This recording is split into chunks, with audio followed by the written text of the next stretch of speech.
orang itu cara berpikir nuruti nafsu, itu yang bahaya. Makanya Quran ngeritik ara'aita man ittakhadha ilahahu hawa. Orang yang cara berpikir itu nuruti hawa nafsu. Kalau zaman Nabi, zaman sahabat, zaman ulama, itu enggak seperti itu. Sehingga cara berpikir itu mudah. Makanya kata Nabi, absyiru ya ma'sarul muslimin, kata. Kamu harus senang ya ma'sarul muslimin. Allah sekarang buka pintu langit yang sebelumnya enggak pernah dibuka. Dan Allah yubahi bikum malaikatah. Dan Allah membanggakan kamu kepada para malaikat. Kenapa? Umatnya Muhammad, umatnya Rasulullah Muhammad SAW, itu kalau sampean kepengen mati setiap saat itu baik, itu resepnya gampang kata Nabi. Addu faridotan wantadzoru ukhra. Jadi Allah memberitahu, ya Muhammad, umatmu ini luar biasa. Jadi misalnya tadi kita sholat subuh, ditanya, Bahak kamu sekarang ngapain? Nunggu sholat duhur ya. Setelah sholat duhur ditanya lagi nunggu apa asar. Sehingga faman kanat hijratuhu ila Allah wa rasulih fa hijratuhu ila Allah. Jadi kalau ya sudah ini tak ijazahkan. Kalau setelah sholat subuh nunggu apa? Duhur. Setelah duhur nunggu. Sehingga ketika kita mati itu statusnya penunggu sholat. Tapi kamu kan enggak miskin. Kenapa? Penunggu kaya. Ya itu enggak masuk surga itu. Penunggu kemapanan. Berarti kan menunggu sesuatu yang seleranya nafsu. Beda kalau penunggu sholat. Berarti kamu di dunia menunggu ritual ibadah. Maka di antara ijazahnya Nabi apa? Addu faridotan wantadzoru ukhra. Melakukan satu fardu. Kemudian kita menunggu tugas berikutnya. Jadi niati saja setelah subuh nunggu apa? Duhur. Setelah duhur, meskipun kita di perapatan, apa? Nunggu asar. Ya. Tapi ya asar betul, jangan nunggu tok pas asar ndak. Jadi sebetulnya umat ini gampang sekali. Jadi di antara kebanggaan Allah, yubahi itu Allah bangga dengan malaikatnya adalah umat ini adalah addu faridotan wantadzoru ukhra, melakukan satu fardu kemudian menunggu fardu yang lain. Dari mengkhidmati kampus, ingin mengkhidmati masyarakat, dari satu masyarakat lokal Semarang menjadi sampai sekarang sampai Banjarmasin, Unisula mau bikin kampus di sana terus gitu. Dari satu tugas ke tugas yang lain. Makanya Islam diajarkan setelah satu tugas selesai, faida faruh tafan sok. Jadi sehingga hidup kita itu dinamis. Dari satu kebaikan menunggu kebaikan lain, dari satu kebaikan menunggu. Sehingga hidup kita ngapain? Nunggu satu kebaikan. Ini sudah masuk faman kanat hijratuhu ila Allah wa rasulih, fa hijratuhu ila Allah wa rasulih. Sehingga bayangkan kalau kita direkam Allah. Gusti kula ampun mati nak dereng sugih. Wis melarat puluhan tahun, sakit, nunggu sesuatu sing sifatnya nafsu, kepengin sugih. Sugih tok jak cukup. Tahu buruh wong sing tahu ngenyek ndekne lho, itu kan urung-urung wis dendam. Saya belum mau mati sebelum kaya dan buruhkan orang yang pernah melecehkan saya. Wis ngono akhirnya mati urung sugih. Berarti wis fakir matine hasud. Mau itu ngenes dunia akhirat kan kira-kira seperti itu. Kamu santai aja kalau fakir berarti meringankan hisab karena ada banyak harta. Yang mau dihisab papanya enggak punya apa-apa. Jadi saya mohon sekali ya, Islam itu mengawal kebahagiaan. Sebab itu sampai bahagia itu menjadi perintah Islam, qul bi fadlillah wa bi rahmatihi fa bidzalika falyafrahu. Karena dengan bahagia bi taat diharapkan orang Islam itu tidak bahagia atau cari kesenangan lewat jalur apa Mas. Sehingga ciri utama wali apa? Ala inna awliya Allahi la khaufun alaihim walahum yahzanun. Sehingga ulama dulu itu rileks-rileksnya. Termasuk yang saya ceritakan tadi, Imam Ahmad, Imam Syafi'i. Itu melihat apa saja rileks. Ya tadi kalau disenangi orang ya barokah, punya kawan kebaikan. Nak dineng ya barokah dineng di gedingi tonggo rada utang, ngeranjuk tulung gitu. Jadi rileks saja. Masyhur itu Imam Syafi'i ngendikan waman asaa ilaika faqat atlakoka. Orang yang berbuat buruk sama kamu, hakikatnya adalah membebaskan kamu. Atlako itu apa? Membebaskan. Enak gak jadi hidup gitu? Kalau kamu kan enggak, kok gedeng aku salahku apa? Malah kamu ujub tuh, orang kok gak tahu salahnya.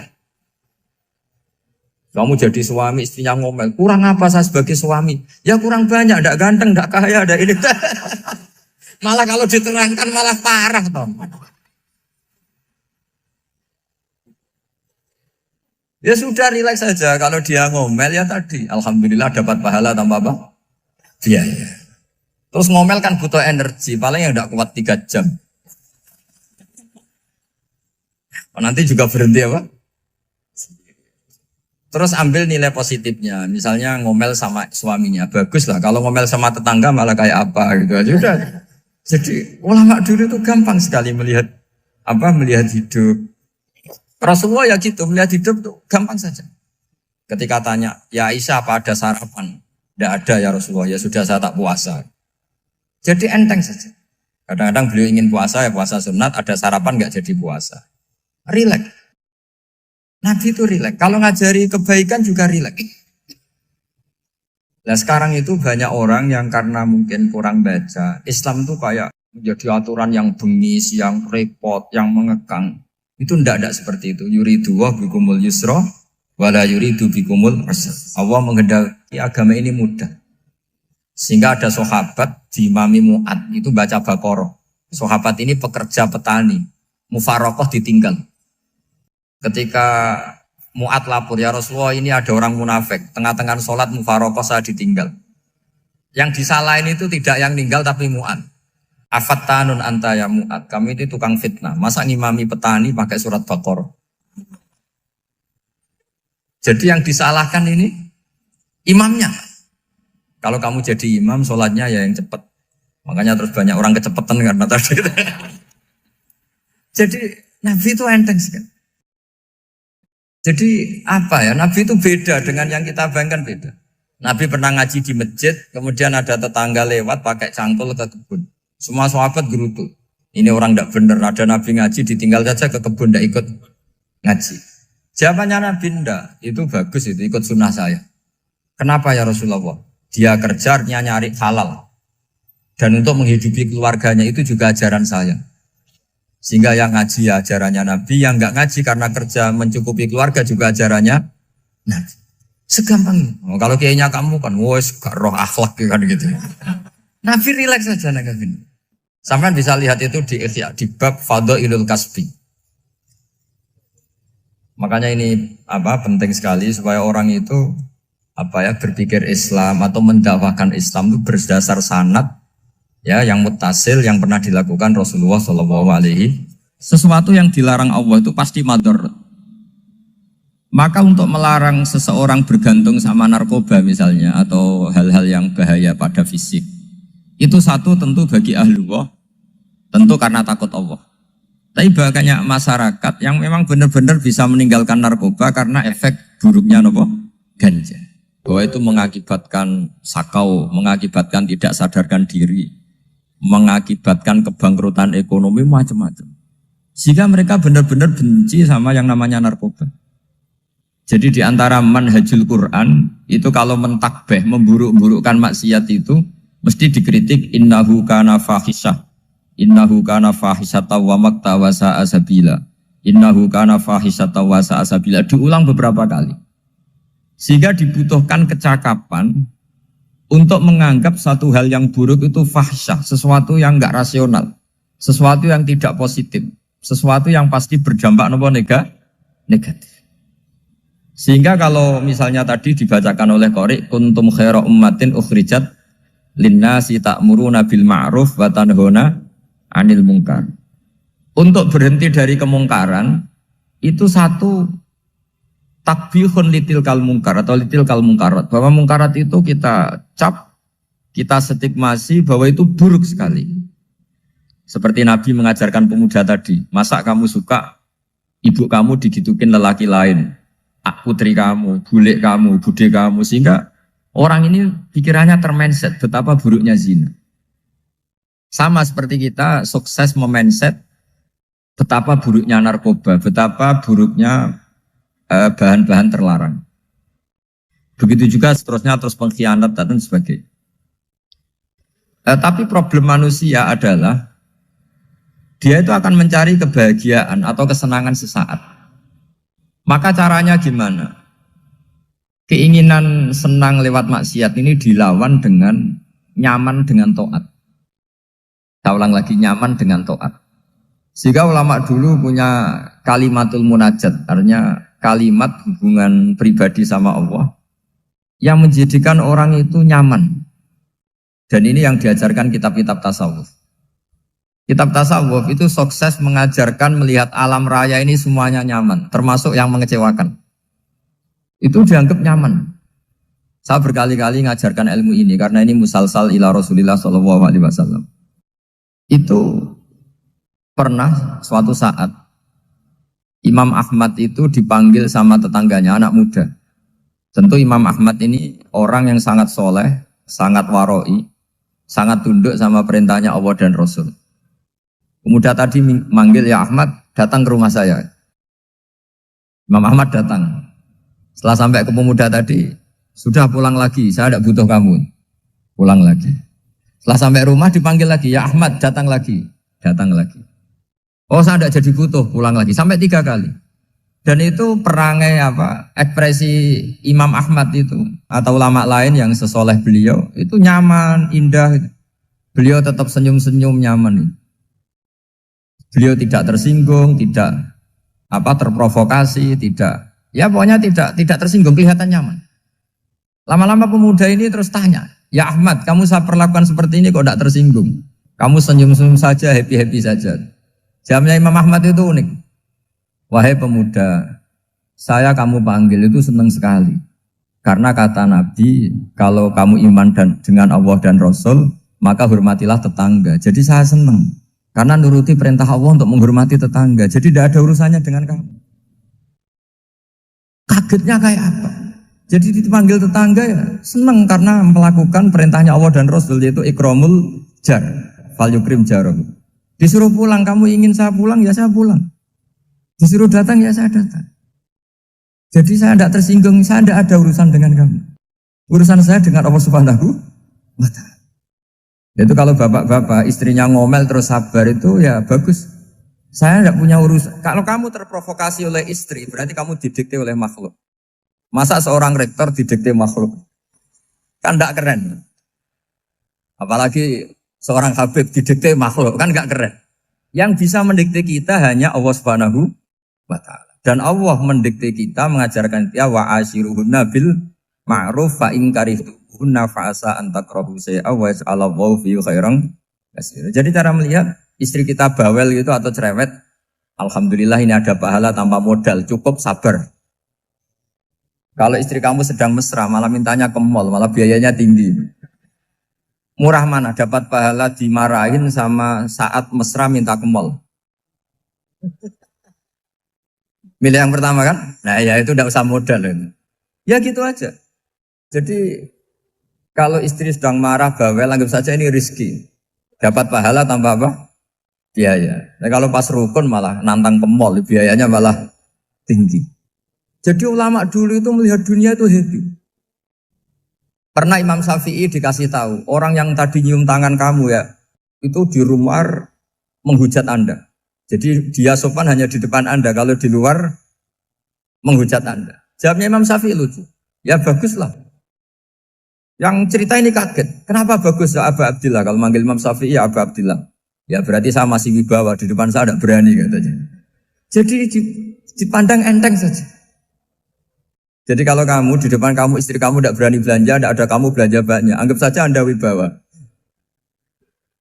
Jadi enteng saja. Pernah Imam Syafi'i dikasih tahu, separuh dari kampung Anda itu gak suka kamu. Ya baguslah. Kenapa? Oh nak rarukun malah bakal utang katanya gitu. Kira-kira yang utang itu yang rukun apa yang neng-nengan? Yang rukun. Jadi enteng saja. Masyhur itu makalahnya Imam Syafi'i. Waman asa'a ilaika faqad atlaqaka. Orang yang berbuat buruk sama kamu berarti membebaskan kamu. Kalau saya sedang nenengan sama Habib Hasan Toha Putra, beliau naik Alphard gak nawarin saya sah karena baru nenengan. Tapi kalau sedang rukun malah harus repot mana? Rukun sama ndak rukun? Repot rukun sebetulnya. Jadi Imam Syafi'i itu happy saja. Kalau sedang rukun sama tetangga ya dianggap rukun itu satu kenikmatan. Sedang tidak rukun ya dianggap satu kenikmatan. Jadi orang dulu itu serilek itu melihat dunia. Kalau kita kan enggak, ego. Wah saya ini suami kok dimarahin istri. Wah ini egonya bangkit. Padahal egonya bangkit itu ada kebodohan di situ. Yaitu seorang rektor didikte seorang istri, seorang makhluk. Apalagi kalau Anda daftar wali itu tidak akan jadi wali. Ini wali kok tunduk sama makhluk. Karena didikte apa? Makhluk. Maka Imam Ahmad ketika tetangganya bully gitu ya santai saja, beliau happy. Ketika pemuda tadi eskal janggal, kenapa kamu gak tersinggung ya Ahmad? Memangnya saya harus tersinggung gimana? Kan tak panggil tidak jadi, tak panggil tidak jadi. Hei pemuda, saya ini tidak punya urusan dengan kamu. Saya nuruti kamu karena perintahnya. Saya senang melakukan perintah Allah, harus berbaik sama kamu. Sampai 3 kali. Ajarkan Muhammad atau katakan Muhammad pada umatmu. Sebaiknya atau seharusnya mereka hanya gembira dengan melihat fadlnya Allah dan rahmatnya Allah. Ini harus kita pahami mulai dari konstruksi yang paling pokok, yaitu akidah. 2 ahwal. Ahwal itu 1 perilaku sosial. 3 mutammimat, sesuatu yang tidak pokok, tapi kita butuhkan dalam mengawal hidup ini. Saya beri contoh, itu sampai maksiat, itu karena cari kesenangan. Misalnya baru penat itu, ingin seneng, ada orang yang macam-macam lah, ingin melihat maksiat, apa itu pornografi, apa nyabu, apa macam-macam. Itu sebetulnya agama punya konsep yang luar biasa, yaitu seharusnya seseorang itu gembira. Gembira dengan ketaatan. Lalu pertanyaannya caranya gembira gimana? Gembira itu mudah. Jadi misalnya kamu sujud sama Allah Subhanahu wa taala. Terus cara berpikir begini. Ini sekaligus ijazah. Cara berpikir begini.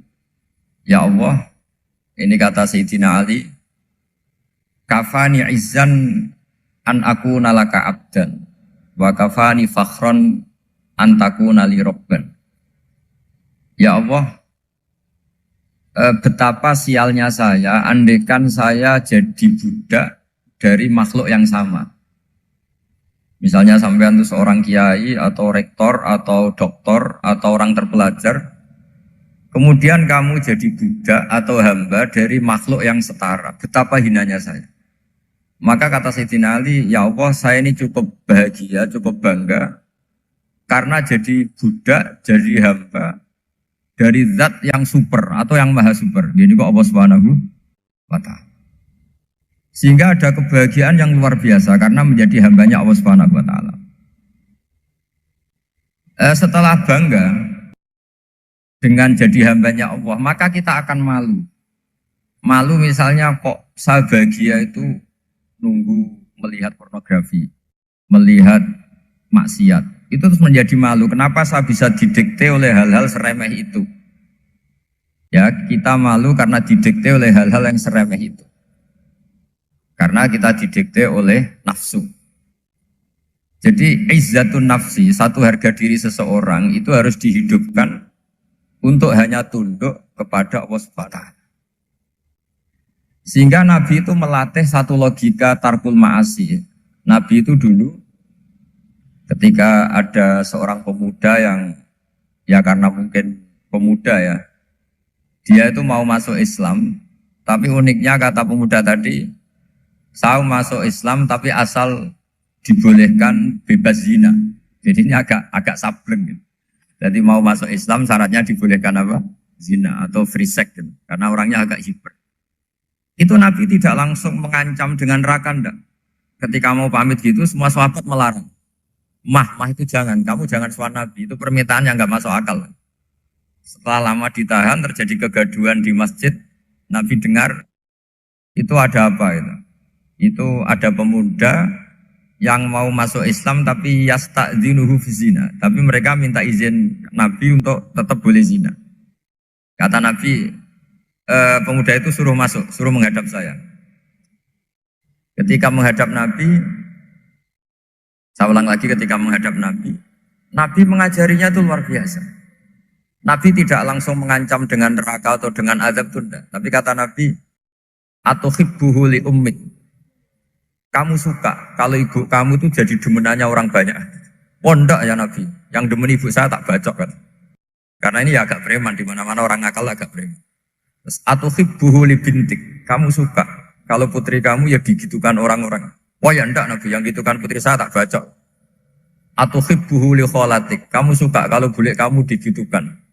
Atuhibbuhu li ammatik. Kamu suka kalau saudara bapak kamu digitukan. Nabi itu mengeset ya. Cara sekarang itu otak mungkin. Nabi itu meluruskan otaknya anak muda itu. Betapa buruknya zina. Cara bahasa Arab ditakbih. Betapa buruknya zina. Kamu suka kalau korbannya ibu kamu, putri kamu, bude kamu, bule kamu. Sehingga orang itu matur ya hasbuka ya Rasulullah, ini sudah cukup. Saya tidak pernah melihat sesuatu seburuk zina. Jadi fa'al qawwa fi qalbihi bughdha zina. Kemudian Allah meletakkan di hatinya, menanamkan benci zina. Sehingga akhirnya pemuda tadi menjadi iffah, menjadi menghindari zina. Artinya begini ya, ini mungkin yang lolos dari para kita sebagai dai, kita tidak belajar banyak tarbiyahnya Rasulullah Shallallahu Alaihi Wasallam. Jadi kalau kita benci maksiat, itu jangan hanya ditakhdir, ditakutkan neraka itu enggak. Jangan hanya itu.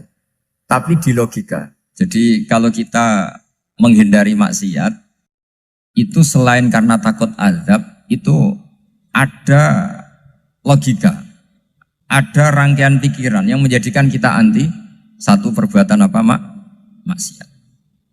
Jadi misalnya gini ya, kira-kira ginilah kalau contoh gampang itu. Ada orang gitu ya, nyanyi dengan pakaian yang mungkin pornografi gitu. Mungkin pemuda-pemuda ingin melihat itu, tapi bisa diobati gini. Kok enak dekne mergawe kok tak bayar ya, aku kehilangan duit. Meskipun dengan logika yang agak serampangan, yang penting menjadi kita ini punya harga diri untuk tidak tergantung hal-hal seperti itu. Jika Nabi itu cara menggambarkan tadi mulai atuhibbuhu li ummik, kalau ibu kamu jadi demenannya orang lain. Pemuda tadi bilang yang demen ibu saya mau saya bunuh. Ditambah lagi atuhibbuhu li bintik. Bagaimana kalau korbannya putri kamu, bule kamu, bude kamu.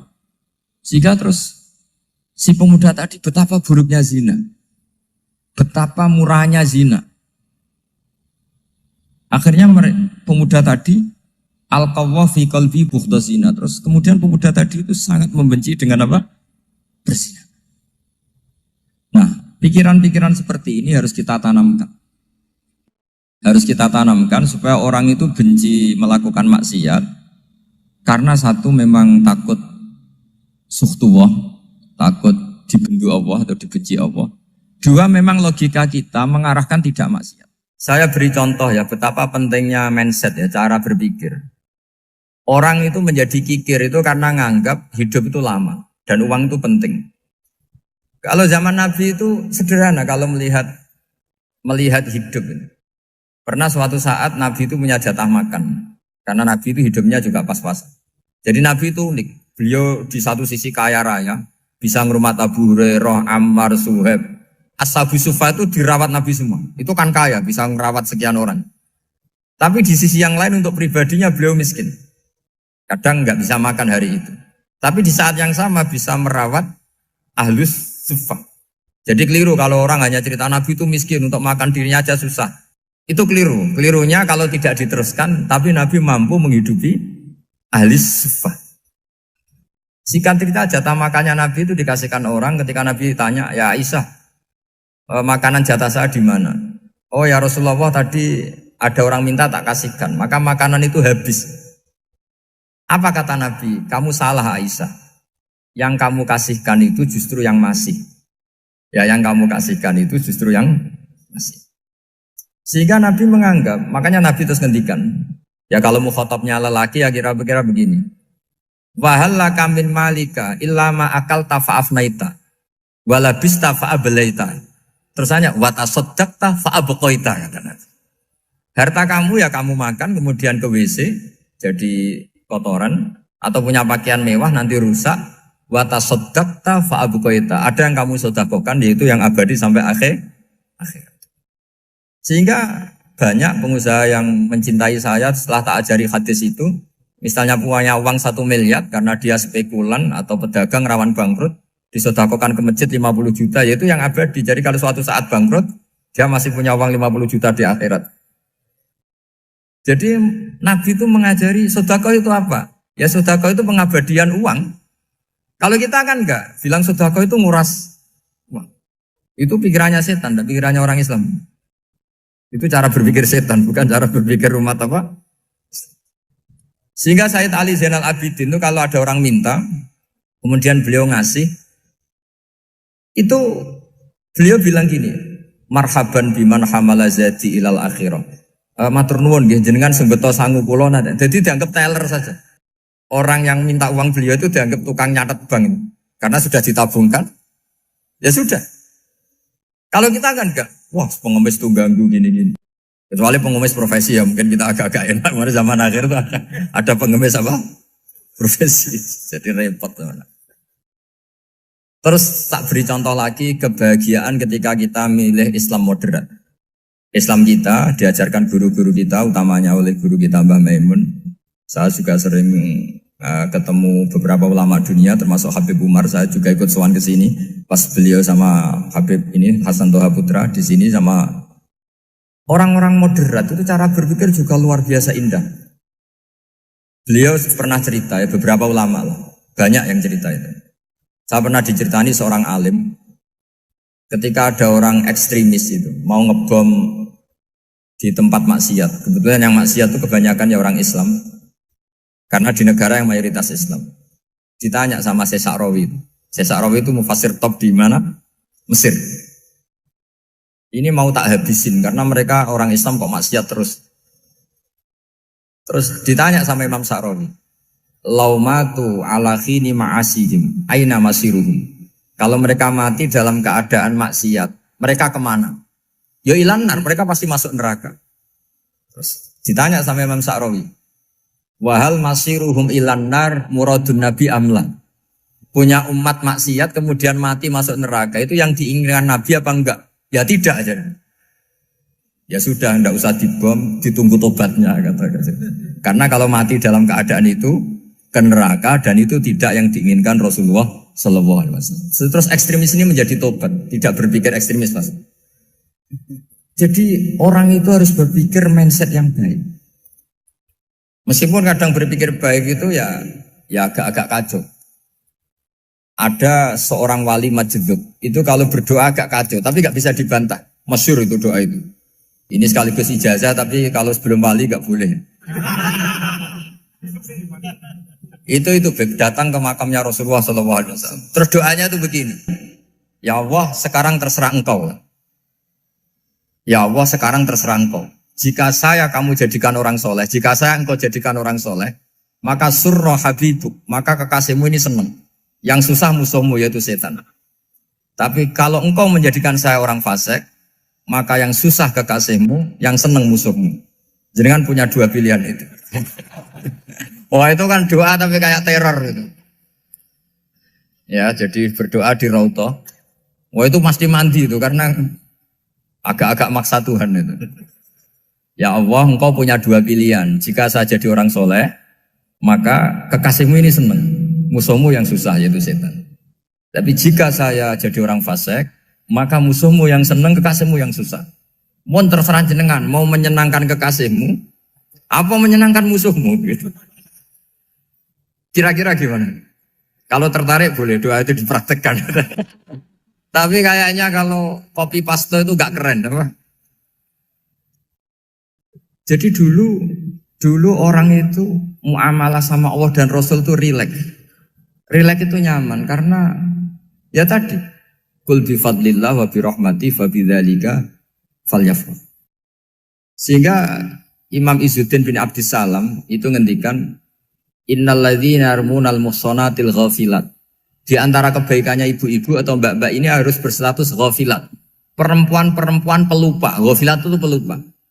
Pelupa dari kenikmatan maksiat sehingga mereka dengan taat.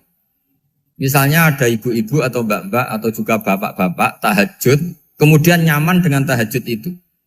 Kira-kira terbersit enggak ingin maksiat? Enggak kan, karena sudah nyaman dengan tahajud, dengan taat.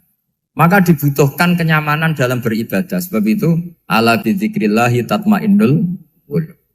Makanya saya termasuk kiai yang setiap ngaji itu happy, seneng. Karena ini untuk kampanye, seneng dengan ngaji, dengan taat itu sudah luar biasa. Kayak apa kalau mereka senengnya kalau nunggu melakukan maksiat. Jadi termasuk bentuk perlawanan kita terhadap maksiat adalah usahakan kamu tuh bahagia, senang dengan taat. Istiqnas billah, mu'anasah billah, farah billah, itmi'nan tumaknina billah. Sehingga ini mencukupkan kita tidak berkebutuhan maksiat. Meskipun kita ya manusia, pasti suatu saat atau sudah pernah maksiat. Serasa diceritakan lah, itu mesti gitu. Lah orang-orang dulu itu orang yang sukses mengelola bahagia ma'allah wa billah walillah. Jika wali-wali dulu itu jadi wali itu tidak mesti karena ibadahnya banyak, itu enggak. Mereka orang yang ibadahnya itu biasa. Biasa-biasa sekali. Ulama-ulama dulu ibadahnya biasa sekali. Tapi qulubuhum ma'allah, hatinya itu ma'allah. Itu ada seorang wali itu jadi wali, Umar bin Abdul Aziz yang dikenal khamisul khulafa. Khamisul khulafa. Di luar khulafa Rasyidin 4, di antara yang soleh adalah siapa? Umar bin Abdul Aziz. Itu ketika mau meninggal, itu senangnya bukan main. Itu semuanya nangis, beliau senang. Terus tanya, kenapa kamu senang? Memangnya saya kalau mati itu kemana aja? Ila khairi madhubin ilah, ke zat terbaik. Dibang urip mbek kowe bulet atau mbek arhamur rahimin kan. Yaitu Allah Subhanahu. Jalaluddin Ar-Rumi ketika mau meninggal itu muridnya nangis semua, beliau marah. Kamu harusnya pesta karena saya mau ketemu kekasih saya, malah kamu tangisi, goblok sekali kamu katanya. Jadi orang-orang dulu itu luar biasa. Karena tadi mereka tidak ingin ketemu Allah itu dianggap problem. Harus sesuatu yang membahagiakan. Makanya wali-wali itu kalau berdoa begini. Wa khairu ayyami yauman alqaka fih, dan jadikan hari terbaikku adalah hari ketika saya ketemu engkau ya. Pernah dengar doa itu? Wa khairu ayyami yauman alqaka fih, dan hari terbaikku adalah hari saat ketemu engkau. Aman kan enggak? Sampai mati ku wedi. Saya tidak tahu wedi dosa apa wedi Israel apa wedi malaikat siapa? Mungkar nakir. Sebenarnya tidak perlu seperti itu. Karena cara pandang Nabi itu ini bisa dipraktekkan. Kalau kamu orang baik, mati artinya apa? Ya baik. Karena husnul khotimah. Kalau kamu orang yang buruk, itu kata Nabi, anggap saja mati itu akhir dari keburukan kamu. Nak kowe urip terus, malah maksiat terus.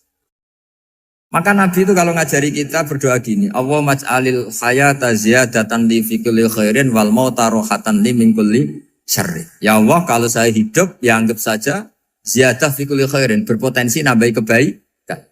Kalau saya mati, anggap saja ini akhir dari segala keburukan. Maka saya berkali-kali, banyak tradisi ulama-ulama NU, ulama-ulama pesantren, ya ada hanya NU, pokoknya ulama-ulama alim, itu kalau ada orang mati, orang nakal gitu mati, ini saya gitu, itu hadirin mesti gak terima. Wapi enang itu orang wakal. Tapi dipaksa sama kiainya, saya gitu, lama-lama dipaksa. Saya gitu, padahal yang hatinya kiai, wis ra iso maksiat meneh, wis saya gitu. Karena dengan mati berarti saya sudah tidak bisa maksiat lagi. Jadi Nabi melihat hidup dan mati itu segampang itu. Kalau al-hayata ziyadatan li fi kulli khairin wal mauta rohatan li min kulli syarr. Coba kita ke depan itu kan ada potensi zina, potensi korupsi, potensi maksiat. Yang bisa menghentikan potensi itu apa coba? Mati ya, udah pinter ya. Sudah maju berarti. Berani mati? Berani. Tapi jangan di sini ngel-ngelo panitia. Artinya yang selama ini kita risau dengan kematian, dengan apa? Nabi ngajari kita tadi. Allah maj'alil hayata ziyadatan li fi kulli khairin wal mauta rohatan li min kulli syarr. Ya Allah, jadikan hidup ini sebagai bekal menambah kebaikan, dan suatu saat kalau saya mati, semoga itu akhir dari segala keburukan. Jadi artinya Nabi itu ngajari kita itu positif terus. Sama seperti ulamanya tadi. Nak lagi rukun mbek tonggo ya sanggep ae kanca keapian. Nak nenengan ben ra utang ngoten. Dadi pokoknya penak terus itu loh. Nak bojo lagi ngamuk alhamdulillah gak ngajak blonjo. Nak pas rukun ya alhamdulillah kok lagi rukun. Jadi gampang semua. Makanya ada seorang alim itu ngendikan begini, ada yang tanya. Saya tuh dulu ketika kaya, teman saya sering main ke saya. Setelah saya miskin gak ada teman-teman yang ke saya. Dikira si Habib ini kebetulan orangnya Habib itu mendukung keluhan dia. Ternyata enggak. Si orang alim itu bilang gini, malah bagus toh gitu. Kowe wis melarat buruhe wong. Ya sudah kamu miskin buruhnya orang lain. Misalnya tukang manol di pasar atau tukang becak. Kemudian teman-teman kamu datang, malah kamu malu tuh jadi tontonan. Bagus kalau mereka lupa, pas kamu miskin enggak ada yang lihat katanya. Jadi apa ya, dianggap enteng saja gitu. Akhirnya orang ini nggak jadi ngeluh. Selama ini kan kita ngeluh ya, ketika miskin teman-teman nggak datang. Coba kalau mereka datang pas kamu buruh bikin botol di orang lain, mantan bos buruh, malu nggak? Milih datang kepada? Dah lah sudah bener itu. Jadi ulama dulu itu makanya sering baca biar tahu solusi hidup. Jadi ulama dulu itu gampang sekali melihat kehidupan itu, gampang sekali, indah, gampang.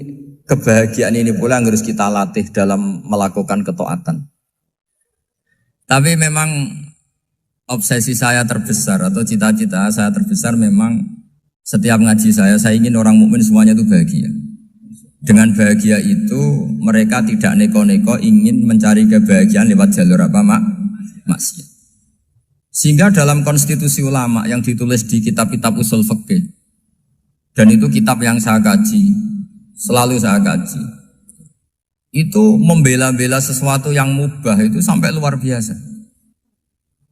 Karena melihat mubah itu, misalnya Anda tidur itu berstatus mubah, Anda bermain catur berstatus mubah, Anda rileks sama teman jagungan semalam dengan teman rektor atau dosen atau yayasan itu, melihatnya bukan mubah tapi tarkul maksiyah. Misalnya saya semalaman asik Musamarah itu jagungan malam sama Habib Toha Al-Munawwar. Itu awang hitungnya bukan, wah ini jagungan ngalor ngidul tidak penting tuh enggak. Malam itu bahak tidak ke dugem, tidak ke tempat maksiat. Sehingga ada ulama yang mengatakan mubah itu enggak ada. Saya ulang lagi, mubah itu enggak ada. Kan umumnya ulama bagikan wajib, ya kan, haram itu.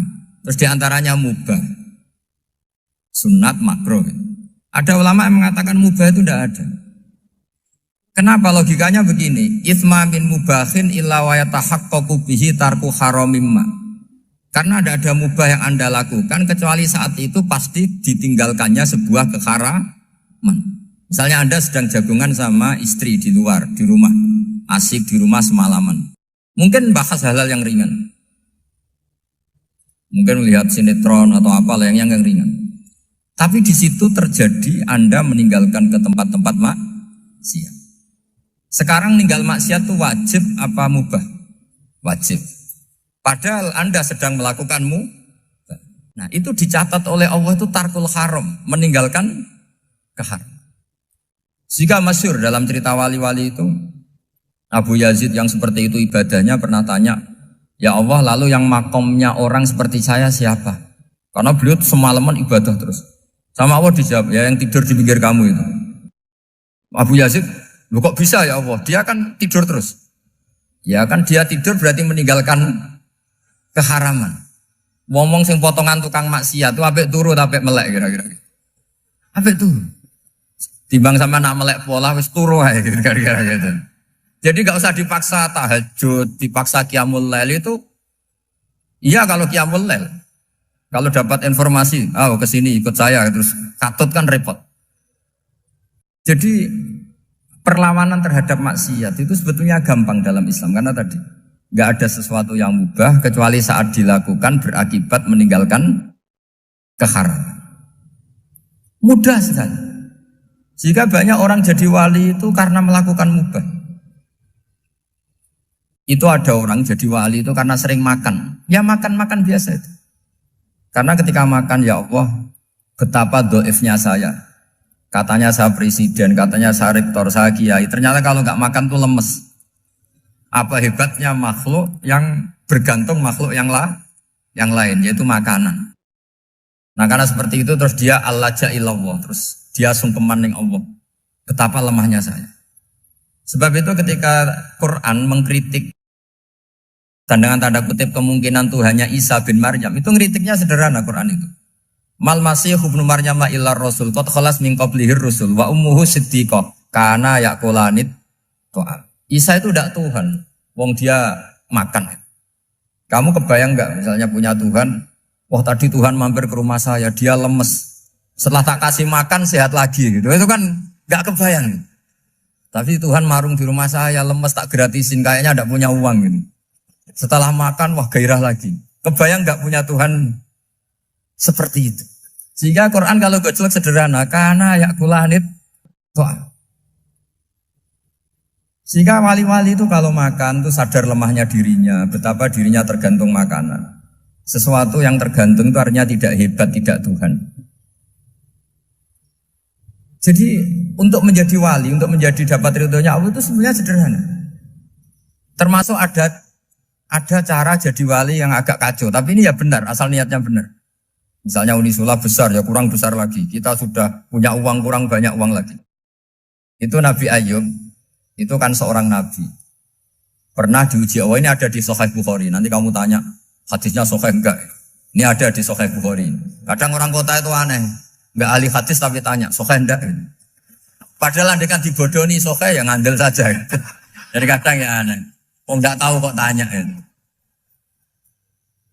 Itu Nabi Ayub itu sudah kaya, pas itu sudah kaya. Bukan cerita yang masih miskin, memang sudah kaya. Beliau di kamar dihinggapin satu belalang dari emas. Setelah belalang itu dikejar, ternyata yang jenis itu banyak, semuanya dari emas. Ngambil sana sini, ini yang kesa ini dipenuhin, saku ini dipenuhin, sampai banyak. Sama Allah digojlok. Kamu itu nabi saya. Kenapa kamu mengumpulkan harta sebanyak itu? Kamu itu nabi saya kok rakus? Jawabannya Nabi, ya Allah, siapa yang bisa kenyang dari rahmatmu? Ya, jadi kalau kamu punya uang 1 miliar, kok ingin 1 miliar 100, ingin 1 miliar 200, itu cara ngitung bukan uang. Ya Allah, siapa yang bisa kenyang dari rahmatmu? Karena rahmat Allah tidak terbatas, sudah Gusti tenang saja. Meskipun saya gini, rahmat Anda tidak akan habis. Sehingga waroi ada ilmunya, tomak juga ada ilmunya. Termasuk ragus itu juga ada ilmunya.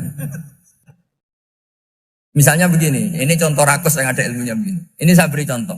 Mungkin yang boleh niru orang-orang soleh, kalau nggak soleh jangan. Imam Syafi'i, ini cerita nyata. Imam Syafi'i itu dulu ketika ngaji masih muda itu nggak suka sama guru yang kaya. Kebetulan dia punya guru miskin terus. Namanya Sufyan As-Tsauri, itu miskinnya Masya Allah. Sufyan bin Uyainah juga miskin. Jadi dia miskin, punya guru miskin terus. Sehingga idolanya ya sama guru-guru yang miskin. Suatu saat guru-guru ini menyarankan dia ngaji Imam Malik. Imam Malik itu kaya raya. Itu babutnya Imam Malik kalau diinjek itu mata kakinya tidak kelihatan saking halusnya. Kalah Indonesia lah kalah. Imam Malik tuh gaya. Kalau ngaji di kursi tinggi terus pakai bukhur itu, pakai jubah Arab yang mahal. Pokoknya mewah kali Imam Malik.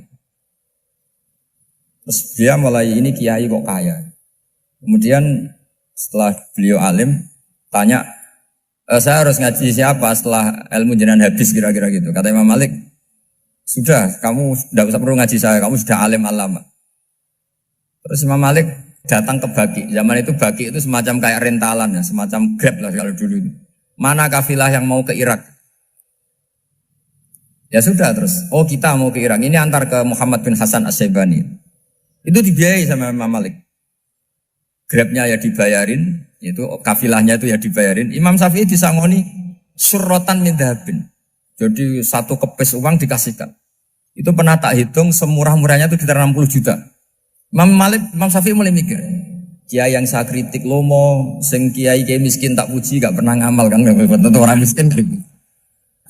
Setelah datang ke Muhammad bin Hasan As-Syaibani, beliau itu pakar usul fikih, muridnya Abu Hanifah. Beliau al-usuli, pakar usul fikih. Itu Muhammad bin Hasan As-Syaibani itu kalau ngitung emas, itu di ruang tamu. Uangnya miliaran, emasnya banyak. Dari kota ini dipindah ke kota ini. Mas, kalau ngitung di ruang tamu. Bukan di kamar, di ruang tamu. Imam Syafi'i tambah kaget. Imam Malik kayak gitu sudah soal malah ini kaya raya. Setelah Imam Syafi'i kelihatan kaget, digojlok sama Muhammad bin Hasan Asyibani karena beliau senior. Atajabu min hadza, kamu aneh melihat ini? Iya. Kenapa? Ulama kok kaya raya. Terus kata Muhammad bin Hasan, ya sudah, uang ini tak kasihkan orang-orang fasik, binti gue demenan, gue nyabu, gue macam-macam. Oh jangan, nanti dipakai maksiat. Pun jenengan mawon sing sugih. Semenjak itu Imam Syafi'i rubah mindset. Jadi kalau kampus ini ingin akreditasi A, ingin mulia, ingin apa? Kamu ridho kalau yang punya prestasi seperti itu adalah orang-orang fasik. Ridho enggak? Enggak kan? Maka didoakan ini. Nah itu namanya berpikir secara usuli. Kamu jangan hanya nuruti karena berpikir waroi terus kamu benci kekayaan. Tidak bisa seperti itu. Karena pangkat dan kekayaan ketika dikelola secara kesolehan maka akan menjadi energi positif yang luar biasa. Semenjak itu Muhammad bin Hasan Asyibani berhasil mendidik Imam Syafi'i. Sampai akhirnya keterusan Imam Syafi'i berpendapat kalau orang Islam bisa bikin rumah tingkat kok punya rumah reot itu haram. Akhirnya keterusan. Kalau bisa jadi bupati kok jadi ketua RT juga haram. Karena al-Islam ya'lu wala yu'la alaih. Islam itu luhur bukan bisa diluhurin. Sehingga rata-rata orang Syafi'iyah termasuk kiai-kiai Indonesia itu rata-rata ya agak-agak politikus. Ya agak-agak kedonyan, mungkin sebagian kedonyan tenan gitu. Karena gak ridho gitu loh. Kalau kesempatan itu dikuasai orang fasik kemudian menjadi kekuatan maksi. Coba kalau bupati itu orang yang fasik. Kemudian programnya supaya rakyat seneng semalaman dangdutan yang purno misalnya. Supaya rakyat seneng dibolehkan dugem, dibolehkan judi. Tapi kalau yang jabat orang soleh kan ada beberapa perda yang menolak penyakit apa? Masyarakat. Jadi kamu jangan melihat bahwa kepangkatan ini hanya sebagai alat korupsi, alat otoriter. Enggak. Asal kena orang soleh, maka ini menjadi energi kesolehan atau energi positif. Sebab itu ketika Allah muji para nabi yang soleh, diantaranya disifati apa? Faqad ataina ala Ibrahim al-kitab wal hikmata, terusannya wa atainahum mulkan azim. Dan Nabi Ibrahim dan keluarganya tak kasih kerajaan yang besar. Nah sekarang masih banyak orang yang cara pandang ngapain bikin unisula yang megah, ngapain berambisi punya akreditasi A dan sebagainya. Menyoal seperti itu salah secara usul fikih. Karena secara usul fikih kesempatan yang baik tentu harus diperjuangkan oleh orang-orang yang soleh. Karena ini supaya jadi otoritas yang positif. Itu dulu ada latihannya. Jadi orang dulu itu gampang sekali ketika milih miskin ditanya, kenapa miskin? Saya ingin hisab saya ringan. Tapi ketika mereka kaya, yang soleh, supaya harta ini tidak dipakai orang yang nanti dipakai maksiat. Kita misalnya orang soleh mau pangkat, karena kita ada ridho, kepangkatan itu dipegang orang maksiat, kemudian menjadi energi maksiat. Begitu juga seterusnya. Maka ulama dulu itu rileks. Sampai Senawawi Al-Bantani itu nanti bisa dicek di tafsir. Qul hal yastawil ladzina ya'lamuna wal ladzina la ya'lamun. Beliau muji-muji ulama. Kemudian ada seorang yang agak hasut mungkin. Tanya begini. Hebatnya ulama itu begini-begini. Terus ditanya, tapi kenapa kita sering melihat ulama ngantri proposal di rumahnya bupati kan? Sementara bupati nggak pernah datang ke ulama ngaji ihya. Jawabannya Imam Senawawi itu unik. Ya karena ulama itu tahu gunanya uang, sehingga nyari uang untuk pondok, untuk masjid. Sementara bupatinya tidak tahu gunanya ilmu, maka tidak pernah ngaji. Jadi ya ringan saja. Jadi ya sudah seperti itu. Jadi kalau ada ulama kedonyan, anggap saja karena tahu gunanya uang. Jadi kenapa ulama ngantri di kabupaten, bukan bupati ngantri di ulama? Jawabannya karena ulama tahu gunanya uang. Sementara bupatinya nggak tahu gunanya ilmu. Kira-kira gitu lah. Ada ustadz tidak ganteng, kesensem rondo cantik. Karena tahu gunanya ustadz itu. Artinya tahu gunanya kalau saya nikah nanti punya anak jadi gus. Karena kan dia kiai gitu. Tapi rondone raro gunanya dia karena miskin gitu. Jadi ulama dulu itu rileks. Rileks menafsirkan apa saja itu rileks, termasuk saat terpojok. Itu rileks. Karena semuanya dianalisis pakai ilmu. Sehingga ciri utama wali itu apa? Ala inna awliya Allahi la khaufun alaihim walahum yahzanun. Enggak ada rasa takut, enggak ada rasa gampang. Karena melihat sesuatu itu gampang saja. Saya ulang lagi, melihat sesuatu itu gampang saja, ringan. Semoga barokah. Assalamualaikum warahmatullahi wabarakatuh.